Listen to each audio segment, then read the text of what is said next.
Today I've got George Hello. and Thomas. Hey. And they're going to show us exactly what we need to build our little Wriggly worm farm. So George, what are we going to house them in? Well, these Polystyrene boxes. You probably need 2 or 3 of those boxes. With the They're- lids? Yes, definitely bring the lids.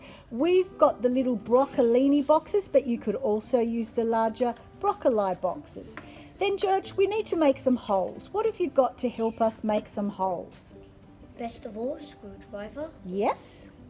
Following by, you can use chopsticks from ordering your Your takeaway. takeaway. Nice. From Chinese. And a Just- stick, Just a little stick from your garden. which And is free. it is free. And Thomas, what have you got to help us drain? I've got a pipe from your hose, and has to be 10 centimeters, Excellent.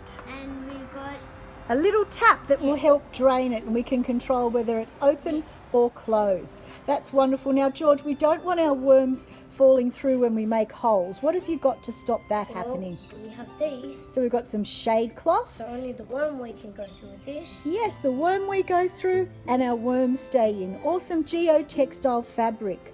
Now, Thomas, show us what we've got to keep our worms feeling snugly in their beds. we've got some, Straw or some sugarcane mulch? and we've got some paper which has been cut up from some people's work. Oh, all our good work's been shredded. Yeah. And then what's the piece de resistance? Oh, it is. There it is, the worm block. And you can grab that from Bunnings, and then later we're going to put that in the bucket of water behind, and it's going to expand up to 10 times the size you see there. Make sure the bucket is full. Excellent. And finally, Thomas, can you show us something very special? This is what it's all about. No. Thomas has 500 wriggly worms, and those little wriggly worms are going to be our composters. So we've got 500 in our little beds. If you got the bigger boxes, you'd probably need 1,000. Let's begin making our wriggly worm farm with our polystyrene boxes. So the top box is going to become our dining or our bedroom box, and where the worms are going to eat and they're going to sleep. The middle box will become our wet storage box, or the worm wee box, and that's where all our liquid's going to collect so you can make your worm tea. And finally, the lower box will become the stand to hold your whole worm farm, with a nice little red bucket below that will catch our worm wee.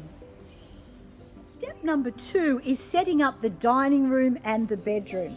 First of all, George has grabbed his screwdriver and he's going to poke about 8 holes through the bottom with that screwdriver.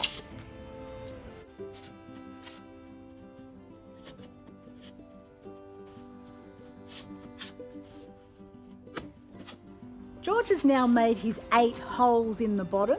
To stop the worms falling through and to hold the soil up, he's now going to add his nice little piece of shade cloth. This is cut to the size of the bottom, and he just lays it in like so. Step 3, adding the worm material. So George is going to add the bedding block to about a 9-litre bucket of water, and just drop it in, George, the whole thing.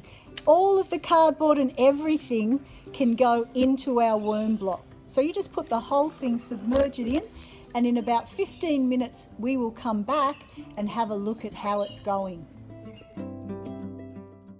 Okay, in the middle of the bottom of the worm wee box, George is going to make a hole as close to the bottom as possible. And that's where we're going to stick our little bit of hose pipe through. Done.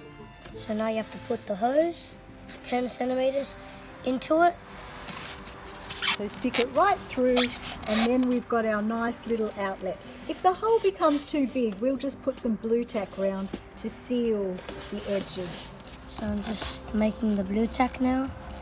Yeah, we And- found that our hole did become too big, so George has just put some blue tack, and now he's going to put on the tap onto the end. So just force it up, maybe make the hole a little bigger, and on it goes. So George now has his tap beautifully stuck on, a little bit of hose sticking out the back, and now we're going to make our base or our lower level. So that will hold it up, and then George can then have his little collection bowl ready to get the worm weed. We've now waited 15 minutes and look at how our bedding block has broken up. So George is now going to add that to our dining and bedroom. And especially, you must have the don't forget to have your lovely bedding block ready to go.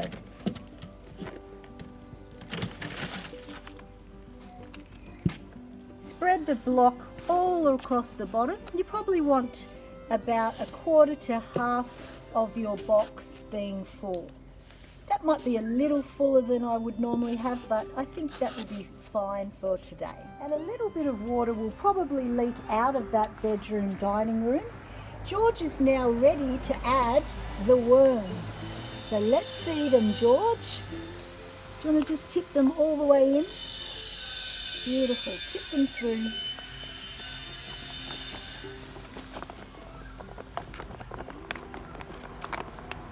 And they'll just take a little bit of time to evolve out of there.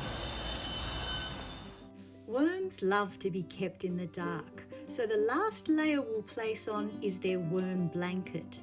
You could also use layers of wet newspaper, then put on the lid and put them in a nice shady part of the garden.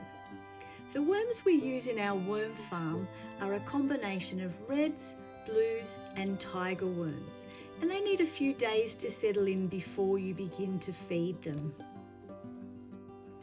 When it comes to feeding your worms, lots and lots of organic matter.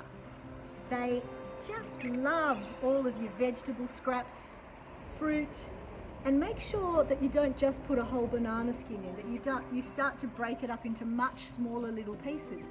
They've only got little mouths, and so that will definitely help them digest.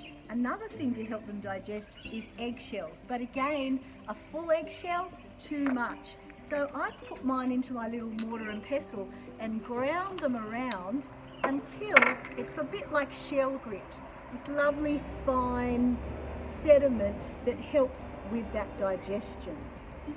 Pet fur, human hair when you get your hair cut, your dust from your vacuum cleaner, all wonderful. Now coffee grinds, beautiful, that will make your worm farm smell delicious, as well as the tea bags. Rip them apart and make sure you remove the staples. Finally, some deciduous leaves and lawn clippings.